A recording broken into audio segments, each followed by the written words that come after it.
Otep à tous ceux bien-aimés frères et sœurs,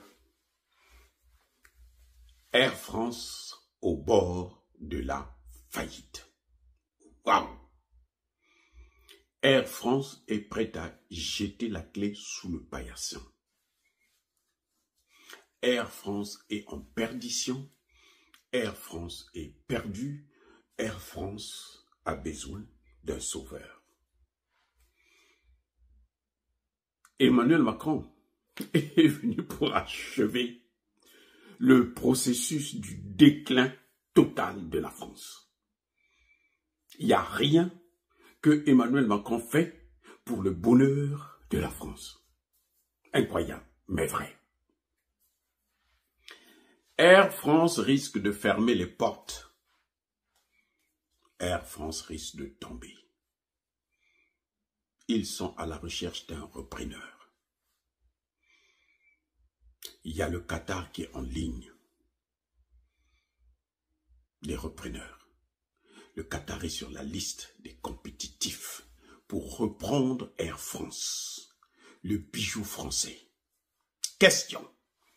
Comment se fait-il qu'une grande compagnie comme Air France peut couler comme ça? Qu'est-ce qui s'est passé exactement? Les amis, qu'est-ce qu'il y a avec Air France? Eh bien, c'est simple. L'AES. 3 mots. AES. 3 mots. AES. Vous allez vous poser la question, comment ça, toi aussi? L'AES, c'est une confédération. C'est une entité politique. Qu'est-ce que ça a à voir avec le commerce? Ah oui, justement, parce que Air France a quitté son domaine de prédilection, qui est celui du commerce, du business, pour faire la politique. Et oui, la politique ne fait pas bon ménage avec le commerce. Toujours. Sauf lorsque vous dominez vos partenaires. Je reprends. La politique et le commerce, le business, ne marchent pas ensemble. Sauf si vous dominez, vous contrôlez, vous influencez, vous colonisez votre partenaire. C'est ce qui s'est passé en Afrique.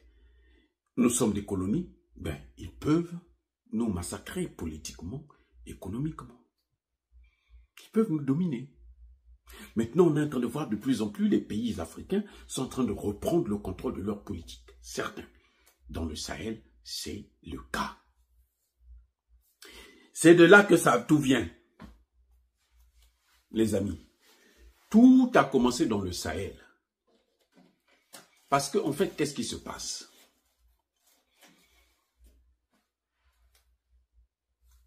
Air France a un jour décidé de stopper ses vols au Mali, par la suite au Burkina et au Niger.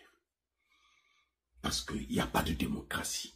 Parce que les présidents qui sont là-bas ne sont pas élus. Oh, ah bon? C'est comme ça? Oui.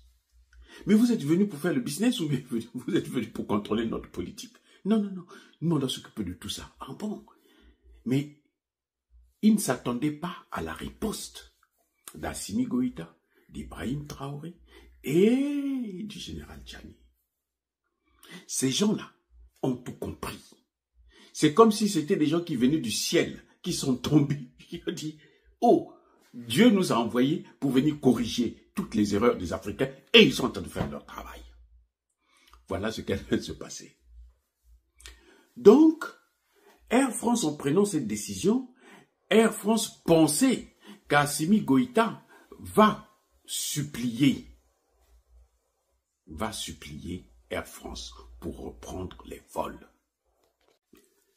Les amis, Air France est en train de subir les conséquences de son ingérence politique dans les affaires intérieures des pays du Sahel. Ce que je ne vous ai pas encore dit, c'est que Air France avait pour meilleure destination en Afrique le Mali. Le Mali seul faisait rentrer à Air France une bagatelle de 500 millions de francs CFA par jour. Les amis, 500 millions. Donc, en 2 jours, Air France faisait 1 milliard. En 2 jours. Par semaine, Air France faisait 3 milliards et demi. Rien que pour le Mali. Les amis, une telle somme d'argent. Quand vous perdez ça, vous croyez que dans votre entreprise là, vous n'aurez pas de problèmes? Il faut être ridicule pour arriver à ce point. Comme ils ont suivi Macron, comme ils se sont pliés à la politique de Macron, comme ils ont préféré l'ingérence, ils veulent maintenant imposer des élections. S'il n'y a pas d'élection, nous, on ne vient pas chez vous. Oui, même pas une semaine. Air France a compris qu'ils avaient commis une erreur. Ils ont voulu corriger l'erreur, revenir vers le Mali. Le Mali a fermé la porte. Vous voyez ce qui s'est passé, ce qui est arrivé? Et oui, quand ils voulaient revenir, le Mali dit, mais attendez, vous fermez et vous venez, vous ouvrez quand vous voulez, vous croyez que nous on est à votre disposition. Non, ça, allez faire ça au Gabon, au Congo-Brazza, au Cameroun, en Guinée, ainsi de suite. Ici au Mali, ça ne se fera plus. Voilà le problème de Air France. Voilà l'origine de la source des difficultés que Air France est en train de subir actuellement et ne pourra pas s'en sortir. Le Mali a même dit à Air France, vous savez quoi? Il y a toute une liste là. Les entreprises sont alignées pour frapper à la porte, pour prendre votre place.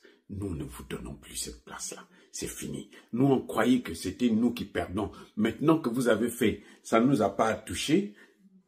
Outre mesure, maintenant c'est fini. Nous, on n'a plus besoin de vous. Après, le Mali et le Burkina a suivi. Après, le Niger aussi est rentré dans la danse. 3 pays du Sahel ont mis Air France à genoux. Ce que vous voyez là, c'est ça. Air France n'a qu'à aller demander des comptes à Emmanuel Macron, qui les a poussés, qui les a obligés, qui les a forcés à pouvoir avoir cette attitude vis-à-vis des pays du Sahel. Bien fait pour eux.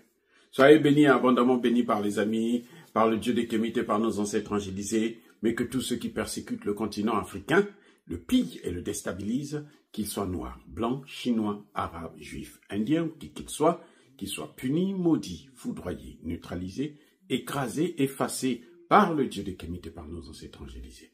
Vive l'Afrique éternelle. J'ai dit et j'assume.